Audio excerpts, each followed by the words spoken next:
Welcome to the WHL podcast. My name is Lauren Zandy, Marketing Coordinator for the Western Hockey League, and I'm pleased to be joined by Columbus Blue Jackets defenseman Seth Jones, a WHL champion and former member of the Portland Winterhawks. Welcome, Seth. Thanks for taking the time out of your busy week, I'm sure, to be here. Thank you for having me. I appreciate it. All right, so let's talk about training camp and return to play. How do you feel after almost 2 weeks back on the ice? It feels great. It feels great to be back with the guys and getting back in game shape and back in game mode. And it's a little bit different from a normal training camp since you don't have 6 to 8 preseason games, a bunch of games to get ready for a playoff mode, and you kind of just have to jump right into it. So it's been a little bit of a different camp for coaches and players and staff. So we're really looking forward to getting to the hub city and getting to playing and being competitive there. And what's the atmosphere between you and the guys and the coaches? You said it's a little bit different, but what's the atmosphere like at training camp right now? Well, usually in training camp, the coaches are all about conditioning and getting the most out of you and bagging you and doing all the crazy stuff that makes you extremely tired. But now, with more of a shortened training camp and then how important games are, 10 days from now, really, 14 days from now, you can't really do that. So it's been, coaches have talked to us a lot about how we feel day to day, how hard it is. Can we go harder? Do we need to go easier? So it's a learning process, I think. We're not the only ones going through this. The whole world is going through stuff like this. So it's been a little bit of a transition, but I think we'll be ready to go, and I think we're doing a good job of keeping that balance. That's excellent to hear. And it's good that, you're receiving that feedback between the coaches and the players as well. So the Blue Jackets allowed only 183 goals against during the season, tied for the third best in the NHL. What do you think gave your group that success in the defensive end during the regular season? And what sort of challenges exist to maintain that type of performance in such a lengthy layoff? Yeah, well, I think, first of all, in order to keep to be that good defensively, it's got to be a buy-in from every single player on your team. It can't just be, it's not just the goalie. Obviously, the goalie makes big saves. It's not just the defense saving the day, but it has to be the forwards, all 5 guys on the ice at once, but really all 20 guys on the team buying into that system and believing in that system and working for each other, blocking shots, doing all the little things that everyone always says to do defensively. And then we can take, advantage of teams maybe starting to cheat from, how hard we play defensively because they're not creating things, they're getting frustrated, and then we can turn and play offense from there. So that's kind of been our mindset. We've developed well into a team that plays that way. And, to kind of keep that, it's more of a mental thing, if anything. We've really talked about it during camp now. And so really, we played Toronto, it's going to be a 5-game series. It's completely different than a 7-game series. You could find yourself, if you go down 2-0, it's a whole lot different in a 5-game series. You're in deep trouble. So we're going to have to find our game right from the drop of the puck in game 1. Yeah. And aside from getting back to playing the game, what are you most excited about during the Stanley Cup qualifiers? Oh, wow. I think there's the excitement of getting back on the ice and competing. Obviously this long layoff from all our teammates and, the game that we love to play, every single guy in this league does. It's obviously it's our lives. And to get back and really to do it safely. And I know the NHL did a great job with the NHLPA creating the safest way possible for us to do this in these hub cities. And I believe that, obviously the situation around the world with COVID is very serious. But like I said, I do believe that they did an excellent job of making sure we're safe with testing, every other day throughout the entire process, throughout the entire playoffs, to try to keep it centralized and make sure nobody gets it. Awesome. That's great to hear. All right, so let's switch gears a little bit. Talk about your WHL history. So in 2012-13, you had a pretty impressive year. You were named the WHL's Western Conference First All-Star, the WHL's Rookie of the Year, earning the most assists as a rookie with 42, winning a WHL Championship, and being named the CHL top draft pick or prospect. And then you were selected 4th overall by the Nashville Predators at the NHL draft. Let's break down that incredible year a little bit. So as a rookie in the WHL in Portland, what was that experience like for you? It was interesting. I came from the U.S. program, and I was debating on whether to go to college or WHL, and ultimately I went, WHL to Portland. And right when I got there, I loved the coaching staff, Mike Johnson, Travis Green, the players that were there. They had great veterans, and it was just a well-respected organization that I wanted to be a part of. And what that year did for me, for my development, was huge. Playing 70 games. I think it's 70 games, right? 70 games in the regular season. Back then, yeah. Yeah. Don't make me feel old here. You're only a couple years old.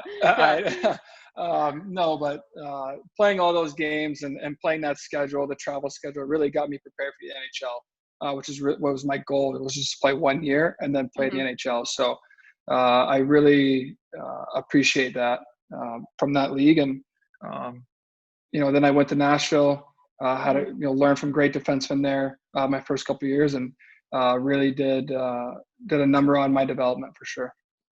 Awesome. And describe what winning the WHL Championship was like against Edmonton. Oh, wow. That was an awesome feeling. It was a hard-fought series, I remember. Yeah. We had a lot of confidence as a team, and the way that we just stuck to our game, really. We had that Leipzig, Patan, and Ratty line. I think they had 120 point season, and I think Ratty had 110 points in the regular season. And we were just playing hockey. We were having fun doing it. I'm excited that my 1 year in the WHL, I got to win a championship.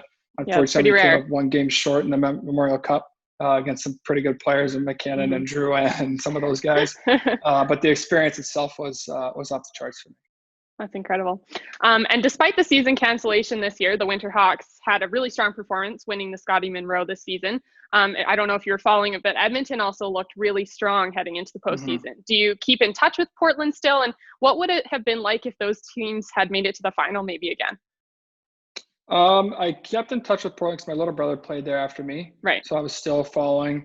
And I do still keep in touch now. I still follow them all on social media, so I see how they're doing all the time. I see the rankings, every week when the rankings come out, CHL rankings. And, they were first in the league, I believe, this year, playing great hockey.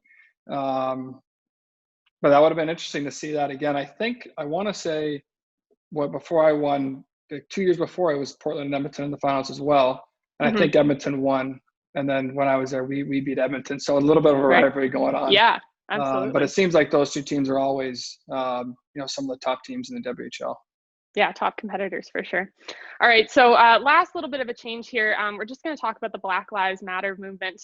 As a face of diversity in hockey, how have the last few months impacted you in terms of the Black Lives Matter movement? Well, I think it's impacted everybody. To see, what we saw with some of the police brutality going on, and it's not okay what we see and how people are treated. And it's sad that, not just African American, but any person of color in this world, feels that way walking down the street is not something that anybody wants, I don't think. And so we need to work toward more of a common goal and an understanding to treat people with respect, to treat people the same, no matter what they look like. Everyone's educated just like, no matter what the skin color is. So, in my sport, I feel like I have a responsibility to kids of color and diversity to grow the game, to make them understand that hockey is a great sport that you can play and not deal with racism. For me personally, I've never had to deal with racism growing up in school, hockey, or any fashion of life. And I grew up in a household with, an African-American dad and a white mom.